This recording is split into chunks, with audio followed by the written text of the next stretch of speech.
नमस्कार, स्वागत है आपका। मैं हूं आपके साथ सपना दीपक मदेशिया। बुलेटिन का आगाज करेंगे। मुख्यमंत्री भजनलाल शर्मा ने बुधवार को विधानसभा में उप मुख्यमंत्री और वित्त मंत्री दिया कुमारी की ओर से राज्य बजट वर्ष 2025-26 प्रस्तुत किए जाने के बाद पत्रकार वार्ता की और इस दौरान सीएम ने बताया कि हमारी सरकार पंडित दीनदयाल उपाध्याय, डॉक्टर श्यामा प्रसाद मुखर्जी और डॉक्टर भीमराव अम्बेडकर की विचारधारा के अनुरूप कार्य कर रही है। उन्होंने कहा कि बीते जुलाई महीने में प्रस्तुत परिवर्तित बजट की 96% से अधिक घोषणाओं में हमने भूमि आवंटन कर दिया है और लगभग 85% से ज्यादा घोषणाओं से संबंधित प्रशासनिक और वित्तीय स्वीकृति दी जा चुकी है। सीएम शर्मा ने कहा कि प्रधानमंत्री नरेंद्र मोदी के विजन और राज्य की जनता से संकल्प पत्र किए जाने के वादों के अनुसार राज्य बजट 2025-26 प्रस्तुत किया गया है। राज्य सरकार ने एक वर्ष के कार्यकाल में संकल्प पत्र के 58% से अधिक वादे पूरे कर दिए हैं। उन्होंने कहा कि सार्वजनहिताय बजट राजस्थान के जन जन और प्रदेश के कण कण को समर्पित है। ये बजट राज्य का समग्र और सतत विकास सुनिश्चित करेगा। हमारा जो बजट समावेशी विकास आधारित सर्वजन हिताय वाला प्रदेश का ये पहला ग्रीन बजट आने वाले समय में राज्य का सतत विकास सुनिश्चित करेगा। हम राज्य को वर्ष 2030 तक, जैसा हमने कहा है, 350 बिलियन की अर्थव्यवस्था इकोनॉमी बनाने के पथ पर अग्रसर हैं। हमने आने वाली पीढ़ियों के बेहतर भविष्य को ध्यान में रखकर ग्रीन ग्रोथ पर फोकस करते हुए विकसित राजस्थान 2047 की ओर प्रभावी कदम बढ़ाया है। मजबूत अर्थव्यवस्था, अगर हमारी अर्थव्यवस्था मजबूत होगी तो निश्चित रूप से हमारा प्रदेश आगे बढ़ेगा। मैं बजट आकार 5,37,000 करोड़ रुपए से अधिक, जीएसडीपी बढ़कर 19,89,000 करोड़ रुपए से अधिक अनुमानित। इसकी एक्सप्लेन का अगर हम एक्सप्लेन करें तो हम 11.34 ग्रीन बजट के लिए है। इस पूरे बजट का 11.34% ग्रीन बजट के लिए है। बुनियादी सुविधाएं, पेयजल मंत्री एवं केंद्रीय वित्त मंत्री जी का जल जीवन मिशन वर्ष 2028 तक बढ़ाने के लिए मैं धन्यवाद देता हूं, क्योंकि देश के यशस्वी प्रधानमंत्री नरेंद्र मोदी जी के नेतृत्व में उन्होंने आम जन की परेशानी देखते हुए हर घर नल से जल पहुंचे, इसमें जेजेएम की हमारी जो स्कीम है, आपने राजस्थान के अंदर देखा होगा जिस तरह से पिछली सरकार में इसकी गति भी धीमी रही और वो किस तरह से हुआ, उसमें क्या हुआ, ये आप मेरे से ज्यादा जानते हैं। लेकिन मैं धन्यवाद देना चाहता हूं कि हमारे पत्र पर गौर करते हुए देश के यशस्वी प्रधानमंत्री नरेंद्र मोदी जी ने और हमारी वित्त मंत्री जी ने इसको मिशन को 2028 तक बढ़ाया है। निश्चित रूप से उनको धन्यवाद देता हूं। इसके अनुरूप 20 लाख घरों में पेयजल कनेक्शन, ग्रामीण क्षेत्र में 425 करोड़ रुपए से अधिक के कार्य, मुख्यमंत्री जल जीवन मिशन शहरी प्रारंभ योजना में 5,830 करोड़ रुपए से अधिक के कार्य, राम जल सेतु लिंक परियोजना संशोधित पीकेसी ईआरसीपी 9,416 करोड़ रुपए के कार्य आदेश व 12,064 करोड़ रुपए की निविदाएं जारी हमने की है। निःशुल्क बिजली योजना में निःशुल्क सोलर प्लांट लगाते हुए 150 यूनिट प्रतिमाह निःशुल्क बिजली का हमने हमारे बजट में प्रावधान किया है। 21,000 किलोमीटर नॉन पैचेबल सड़क के कार्य के लिए, जो कभी वो सड़क बनी नहीं थी। और सीधे लिए चलते हैं आपको राजस्थान, जहां पर विधानसभा की कार्रवाई जारी है। तस्वीरें आपके टीवी स्क्रीन पर। को वापस हरा करने के लिए 250 करोड़ का प्रावधान रखा, इलेक्ट्रिक बसेस लानी, कुकिंग इंडक्शन गरीबों को देना, इस प्रकार मतलब एसटीपीज को डेवलप करना, वेस्ट सॉलिड वेस्ट को मतलब उसको कैसे ट्रीट करके कैसे हम इसको मैन्योर के रूप में इसको हम काम ले सकते हैं, इस पूरे पर्यावरण को ध्यान में रखते हुए उन्होंने एक बहुत, और हरियाणा राजस्थान के तहत उन्होंने लगभग 10 करोड़ की मतलब उन्होंने प्रावधान रखा, हम नए मतलब वृक्ष लगाएंगे पूरे राजस्थान में, जिससे पूरे राजस्थान को हम हरा भरा कर सके और हमारे पर्यावरण को हम बचा सके। और तीसरा जो कृषि बजट, मैं धन्यवाद देना चाहूंगा मुख्यमंत्री जी को कि कृषि बजट खाली नाम का नहीं दिया है, उन्होंने 1,10,000 करोड़ का मतलब कृषि में बजट का प्रावधान रखा है, जो लगभग हमारा फुल बजट का लगभग 15% से ज्यादा मतलब बजट मतलब इस कृषि बजट पर खर्च हो रहा है।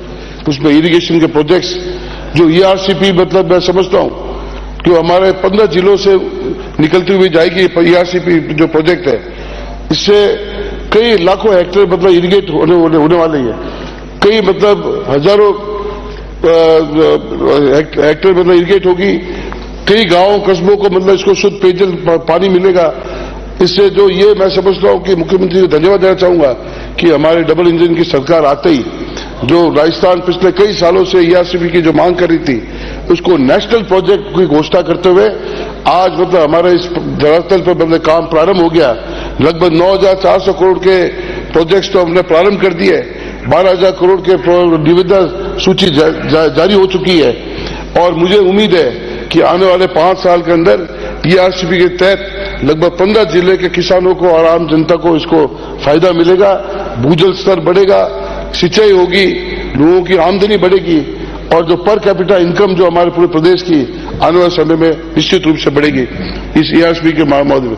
मैं धन्यवाद दूंगा हमारे मुख्यमंत्री जी को जिन्होंने हमारा लंबा समय से जो हमारा विवाद था यमुना पानी का, उसका भी मतलब उन्होंने एक DPR बनने जा रही है। यमुना का पानी जो सिक्कर और झुंझुनू जो आने वाले समय में आने वाले हम उम्मीद करते हैं और उसके भी MOU मतलब जो हुआ है उसकी DPR बन रही है। हो सकता है कि जो झुंझुनू और सिक्कर जैसे हमारे साथी श्रवण जी जो हमारे साथी विधायक है, मैं समझता हूं आपको सबसे बड़ी जरूरत होगी पीने के पानी की बहुत बड़ी समस्या है झुंझुनू में, आपको सिक्कर में बहुत उसकी भी DPR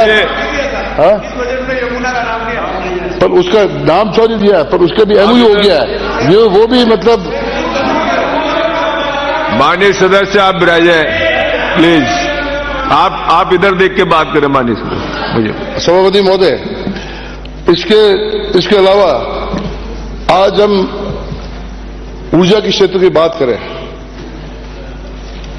तो मैं समझता हूं कि जिस स्थिति में मतलब ऊर्जा विभाग को मतलब आपने खड़ा करके हमको दिया, जो हमने हमारे कार्यकाल में उदय योजना के तहत 62,000 करोड़ रुपए हमने हमारे खाते में लिए, उसको जो हमने ब्याज दरें कम करी, हमारे पर डिस्कॉम पर जो भी मतलब कर्जा था उसको हमने कम किया, उस कर्जे को वापस आपने 1 लाख करोड़ तक पहुंचाने का काम किया। डिस्कॉम की हालत 1 लाख करोड़ से मतलब ज्यादा मतलब नुकसान में मतलब कर्ज में चल रही थी और साथ साथ उत्पादन मतलब भी मैं समझता हूं 30,000 करोड़ से ऊपर के आपके लॉसेस में चल रही है। उसको ध्यान में रखते हुए आज हमारे मुख्यमंत्री जी ने आपके कार्यकाल में मुझे आज भी याद है कि आपने कई घोषणाएं की, हम इतने मेगावाट मतलब बिजली उत्पादन हम शुरू करेंगे। आपके कार्यकाल में तो मतलब एक भी मतलब यूनिट मतलब बिजली आपने पैदा नहीं की। जो काम चल रहे थे हमारे कार्यकाल में चल रहे थे, जो आपके टाइम में मतलब लगभग 2 महीने के अंदर आपको वो खत्म होना है और आपने प्रारंभ किए, पर आपके कार्यकाल में एक भी मतलब ऐसे बिजली संयंत्र मतलब आपने प्रारंभ नहीं किया, जिससे आज बिजली की मतलब बहुत भयंकर संकट से हमको गुजरना पड़ रहा था। पर मैं धन्यवाद देना चाहूंगा हमारे मुख्यमंत्री जी को और हमारे मतलब ऊर्जा मंत्री जी को, जिन्होंने ध्यान रखते हुए पहले से अपने ध्यान रखे और मैं उनको इसलिए 6,400 मेगावाट बिजली मतलब इस साल मतलब उन्होंने मतलब बिजली मतलब बिजली का उत्पादन प्रारंभ करेंगे।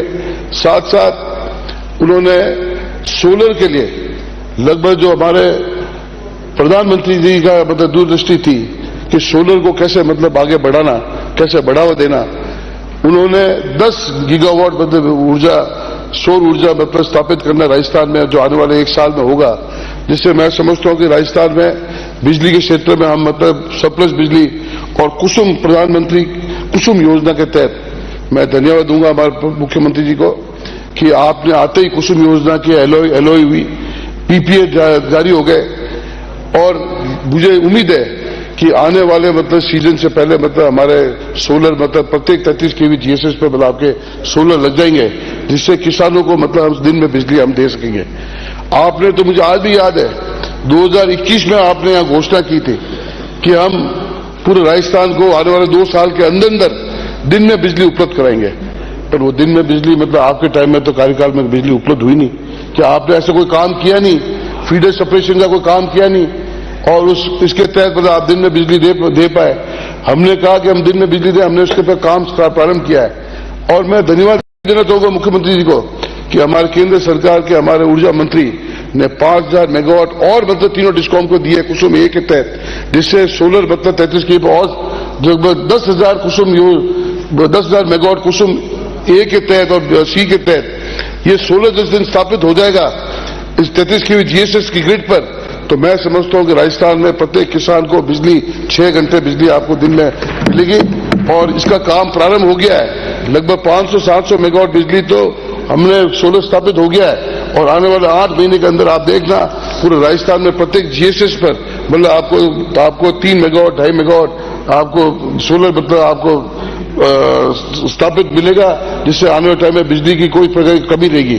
अभी भी मैं धन्यवाद देना चाहूंगा कि रबी की फसल में हमारे मुख्यमंत्री जी और हमारे ऊर्जा मंत्री जी ने इस पीक लोड को ध्यान में रखते हुए 20,700 मेगावाट की मतलब उन्होंने मेगावाट मतलब इस रबी सीजन में 6 घंटे किसानों को बिजली देने के लिए उन्होंने पर्याप्त मात्रा में बिजली अपने पास रखी है ताकि किसानों को मतलब बिजली दे सके।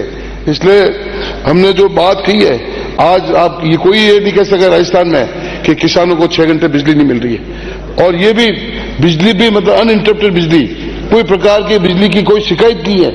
इस पीक सीजन में मतलब जो बिजली की हमेशा किसानों के संकट की घड़ी रहती है, पर आज की तारीख में हम ये कंप्लेंट मतलब आपको कहीं नहीं मिलेगी कि 6 घंटे बिजली नहीं मिल रही है। दूसरा मेरा आपसे अनुरोध है कि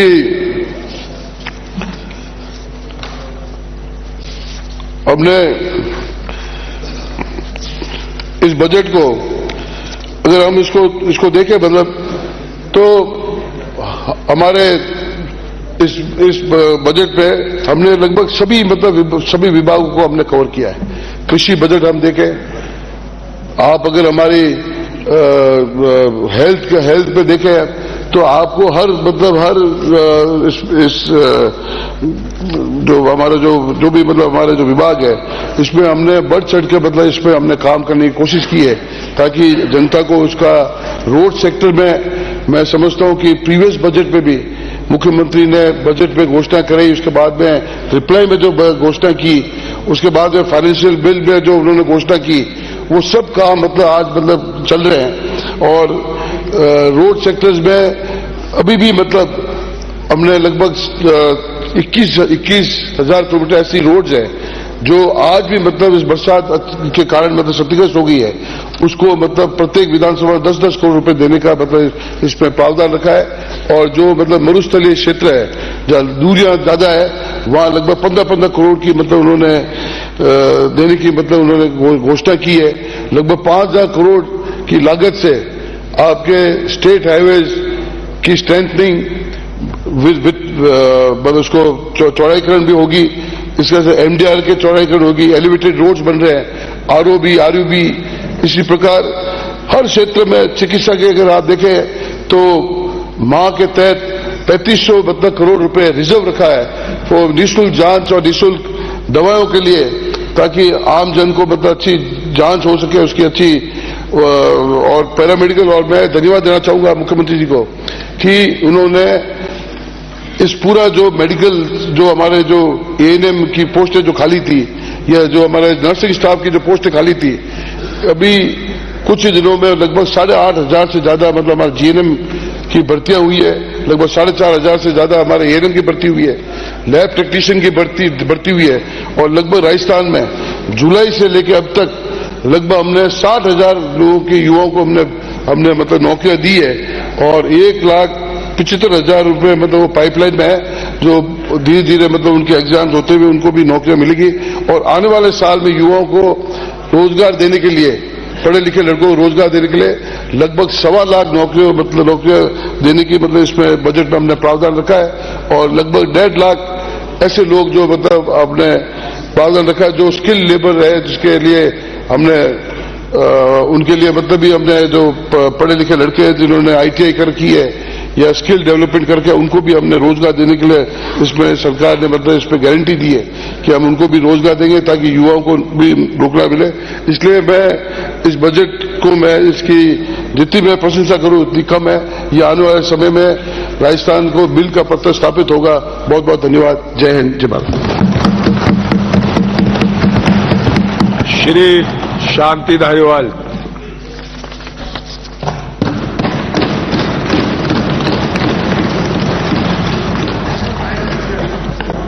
सभापति महोदय, एक तो जब आप विराजते हो इस आसन पे, अच्छा लगता है ना आपको? मन प्रसन्न होता है। बढ़िया, धन्यवाद। वो तो सुन लो। आप बोलते हो जब मेरे को भी बहुत अच्छा लगता है। बोलिए माननीय सदस्य। मैं एक सुझाव देना चाहता हूं सबसे पहले बजट के अलावा, क्योंकि ये क्या हो गया, ये राज्य भाषा विभाग का ये आदेश है कि जितने भी आपके समस्त सरकारी विभाग हैं उनका हिंदी का, उनमें हिंदी का तो काम होगा और हिंदी का कार्य जो है वो हिंदी यूनिकोड मंगला फॉन्ट में होगा। सारे विभागों में हो रहा है, आपके असेंबली में भी यही मंगला फॉन्ट ही चल रहा है, यूनिकोड मंगला फॉन्ट, लेकिन सिर्फ एक वित्त विभाग में नहीं हो रहा। सवाल ये आता है कि आपका ये जो एक्सपेंडिचर और रिसिप्ट, इनके करीब करीब 900 से लेकर के 1000 कागज जो है वो बनते हैं। कौन देखेगा किनको? कोई भी सदस्य जो है ये मालूम नहीं कर सकता देख करके उसको कि चिकित्सा में कितना पैसा दिया, शिक्षा में कितना पैसा दिया, किसका दिया, सर्च ही नहीं कर सकते। तो मेरा आपसे निवेदन है कि इसमें आप सरकार से कहें, वित्त मंत्री जी से कहें कि इसमें आप जितने भी दस्तावेजात, सरकारी दस्तावेजात जो आप यहां पर पेश करते हैं वो हिंदी में, हिंदी यूनिकोड, ये आपका यूनिकोड मंगल फॉन्ट्स में जो है वो पेश करें। ये मेरा सुझाव है। सभापति महोदय, मैंने माननीय पुष्पेंद्र सिंह जी का भाषण बहुत तसल्ली से सुना। क्या पता आप कहां से आंकड़े ले आए।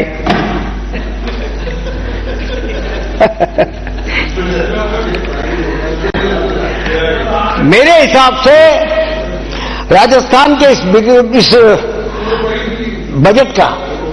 बजट में न तो कोई विकास है, न कोई प्रगति है और न ही कोई विजन है। मुझे तो नजर नहीं आया, कतई नजर नहीं आया। बेरोजगारी और गरीब जनता, युवा, किसान, मजदूर की बहबूदी की बात होनी चाहिए थी, उसमें एक शब्द भी इनके बारे में कुछ भी नहीं हुआ। राहत की बात की तो बात ही छोड़िए आप। सरकार नए विचारों से बिल्कुल खाली है, वही पुराने डरे पे चलती रहना चाहती है अपने विचारों के दायरे में। असल में देखा जाए तो इच्छा शक्ति है ही नहीं सरकार के पास, कोई इच्छा शक्ति नहीं है। 2023-2024 में सभापति महोदय, जब पूरे देश की जीडीपी वृद्धि दर 9.60% थी, तब हमारे कार्यकाल में राजस्थान में जो वृद्धि हुई वो 12.56% की थी। हमारे मुख्यमंत्री, हमारे प्रधानमंत्री मनमोहन सिंह के पिछले 10 साल के कार्यकाल में जीडीपी की विकास दर 7.4% थी, जो कि इन 10 सालों में अगर एवरेज देखें उसकी तो सिर्फ 6% आता है।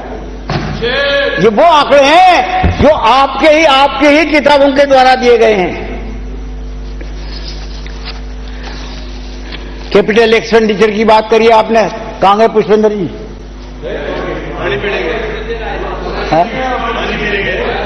फिर काय करा तो आंखों है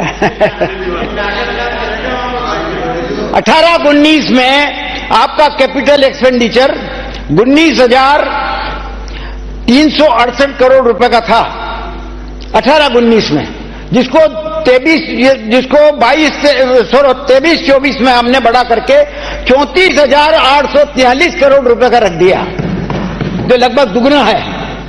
10 जुलाई 2024 को गत बजट में 188 पर आपने बड़ी वाहवाही लूटने के लिए कहा कि 23-24 में आपका कैपिटल एक्सपेंडिचर सिर्फ 26,646 था, जिसे हमने 65.59% बढ़ा करके 44,216 करोड़ रुपया कर दिया। आपने इस पवित्र सदन में बिल्कुल मिथ्या बोला है। वो मिथ्या इसलिए बोला, मैं आपको आंकड़े चाहिए, आपका आप ही के द्वारा जो छापे गए आंकड़े हैं वो दे सकता हूं। ये देखिए, आप साफ लिखा हुआ है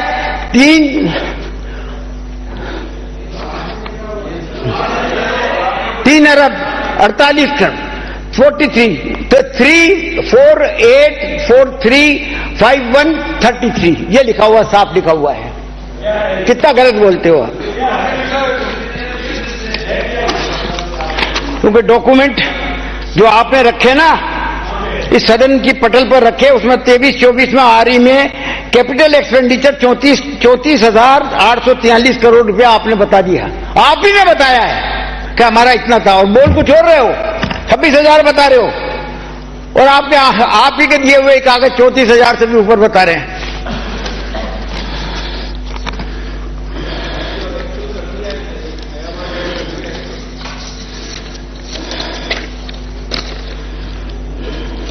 आज की तारीख में एक्चुअल फिगर आ गए। उसके अनुसार 23-24 में राजस्थान पर 5,60,000, 60 नहीं तो 59 करीब है, जिसको 60 ही मान लो आप, 5,60,000 करोड़ रुपए का कर्जा है। और अब राज्य सरकार का कर्जा हो जाएगा 7,26,385।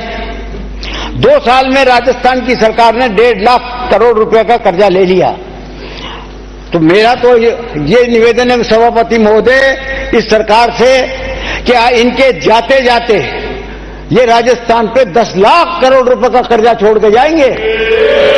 जाना तो तय है, और 10 लाख रुपए का कर्जा भी तय है। कैपिटल एक्सपेंडिचर आपका 44,216 करोड़ रुपए का प्रावधान था। दिसंबर 2024 में वो घटा करके आपने 22,000 करोड़ रुपए का रख दिया, यानी कि 52%। और आरई में 44,216 को जो किया आपने, उसको सिर्फ 15% कम कर दिया। ये टारगेट भी कभी पूरा नहीं होगा। कम करने के बावजूद भी आपका ये टारगेट पूरा नहीं होने वाला। बावजूद इसके इस साल कैपिटल एक्सपेंडिचर में 53,686 करोड़ रुपए का प्रोविजन कर दिया। बताइए, वो तो पूरा हो नहीं रहा। कम करने के बाद भी सिर्फ आपका 15% कम किया तो भी कुछ नहीं हो रहा। और अब आपने और क्या कर दिया कि 53,686 करोड़ रुपए का प्रोविजन कर दिया। शेख चिल्ली की बातों के पैसा आएगा कहां से? ये आंकड़े आपके पढ़ा समझ में आ जाए तो भेज दूं आपके पास। हाँ, भेज दूंगा, अभी दे दूंगा। हालात क्या है आज के? हालात ये हैं कि लोग अपना सोना गिरवी रख करके जो है अपना खर्चा चला रहे हैं। बातें करते हैं हम तीसरी या ना वो क्या है वो है वो बनाएंगे, ये करेंगे, वो करेंगे, मंगा एक। तो ये सीधी तस्वीरें आपको राजस्थान से दिखा रहे थे, जहां पर विधानसभा सत्र की कार्रवाई जारी है। और ऐसे में कई मुद्दों को लेकर देखिए विधानसभा में पक्ष और विपक्ष एक दूसरे को लेकर हफलावर नजर आया। और इसी के साथ साथ बजट सत्र पर भी कई तरह की बातें की गई, बजट पर भी बातें की गई। विकास कार्यों को लेकर बजट कितना रहेगा, इसके लिए भी जो है सत्र में विभिन्न प्रकार की बातों का जिक्र किया गया। फिलहाल मेरे साथ इस बुलेटिन में इतना ही। नमस्कार।